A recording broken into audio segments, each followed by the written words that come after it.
Welcome back. It's always fun to talk about something new in state politics, and that's definitely going on right now in the world of finance and government when it comes to cryptocurrency.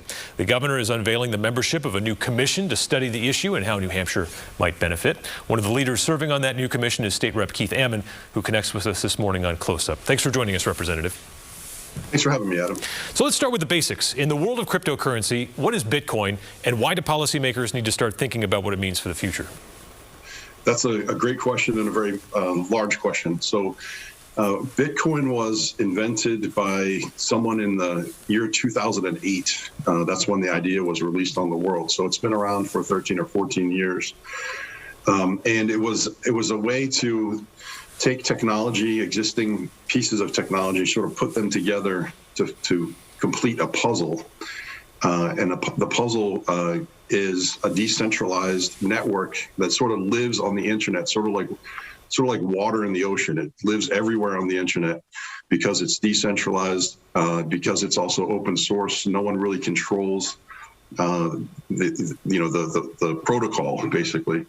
And you can think about it as a way to send money and make it as easy as sending an email or a text message.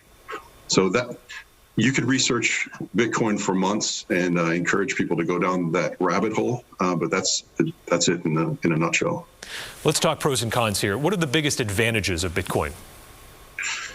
Well, it was actually a reaction to the bank bailouts in the year 2008. And you can tell that by there was a message encoded in what's called the Genesis block, the very first block on the Bitcoin blockchain. It had an article from the Times of London, and it said that the chancellor is getting ready to bail out the banks for a second time. That was basically the headline. And so there's an ethos around Bitcoin where we want truth in money. And that's basically, what the mathematics and the cryptography that are the building blocks of Bitcoin. They enforce a certain issuance rate that's encoded in it's in the code, and that everybody can see, and that no one can change. And so that's really that the idea of truth in money.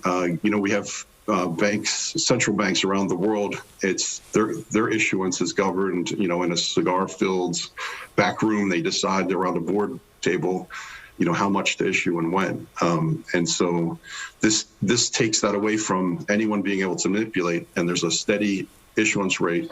And that creates a scarcity around the number of tokens that will ever be released. And so Bitcoin is sort of the foundation. And then on top of it is so much new innovation that it's really hard to keep up with. This whole entire cryptocurrency space is just a fountain. It's gushing innovation on the internet, and lots of things are being tried. And eventually, I think it's going to recreate a lot of the traditional banking industry products and services are going to be recreated in the digital space around blockchain technology and cryptocurrency. So it's coming. Everybody that looks into this can agree that this is a big deal, and it's only going to get to be a bigger deal. And so our state should be embracing of it, understanding of it, and encouraging the capital and the innovators to come to New Hampshire and build and work here. What about drawbacks? The one thing I think people hear a lot about is the connection between cryptocurrency and people who might want to hide financial activity, like criminals. How much of a concern is that? Well, the amount of liquidity is still relatively small compared to the world market. So there's limitations on how much money can be moved. But any technology, Adam, is amoral. So you can use a knife to cut a steak or to hurt someone. You can use a car to rob a bank, or, go to the grocery store, right? So, in nuclear technology, the same thing. If you remember, I was thinking the other day, Thomas Edison and Nikola Tesla had a dispute over DC and AC energy, and Edison, would shock stray animals to death to show how... He electrocuted an elephant, I think, didn't he? Right. Yeah. So, the people that are trying to label cryptocurrency in that box that it supports bad things, or to me, they're kind of like Edison shocking a stray dog and trying to make it more evil than it is. But really, it's a technology that can be used for lots of things, including banking people that have no access to the financial industry, poor people around the world who have no access, but they do have a smartphone, and they can become part of the global financial network just with their smartphone. And so there's lots of good things that can happen with it. That's a good segue into another lawmaker that we want to bring into this discussion. State Rep Maria Perez, a Milford Democrat, is originally from El Salvador, where that country is welcoming Bitcoin. Representative Perez was at a conference in Washington, so we had to speak with her via Zoom. But here's her perspective on what Bitcoin decentralization is doing in her country. In El Salvador, everyone is allowed to have what they call wallet, and with that, people can use Bitcoin to basically buy anything. You can go to Dunkin' Donuts, you can go to the store, and you can go to the gas station. Everywhere you go in El Salvador, people are allowed to use Bitcoin as a second money.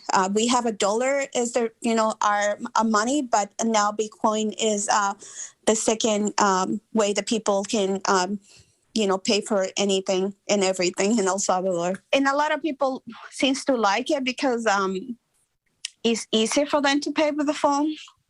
Now El Salvador is getting these Bitcoin city, and people from all over the world can invest it to the Bitcoin city, and you can buy stocks, and then from buying the stocks from that, people can benefit. Like, I think that they can get 6% back for whatever they invested on the Bitcoin city. So I see a lot of revenue and a lot of good things can happen because for what I'm seeing, people invested in a Bitcoin city in El Salvador, from people from all over the world, and businesses, they bring in money into El Salvador. And I would like to see that revenue come into our state. Bitcoin is getting a lot of attention around the world, and I think New Hampshire can benefit from that. So again, that was State Rep Maria Perez. Representative Ammon, as we wrap up here, the financial system is built on trust. And you mentioned, that this technology is amoral. How does trust factor into Bitcoin? Is that part of the system? Yeah, that's a really good question. And again, this is a big topic, and Bitcoin's not the only cryptocurrency. Everybody should do their own research and don't put any money into it that you can't afford to lose. So that's very important. So Bitcoin is something called a trustless network, where the network validates the transactions between strangers that may not know each other, trust each other, but the network itself provides that level of trust, because based on the cryptography behind it and the way the protocol works. Again, big topic, research it, but the network itself establishes trust between people around the globe that are using it, and so trust is kind of baked into the protocol. All right, Representative Keith Ammon of New Boston, you were on the cutting edge of this one, talking about this at the State House 6, 7, 8 years ago when nobody was. So we'll be turning to you again, I think, for more information. Thanks for joining us on Close Up. It's lots of fun, Adam. Thank you.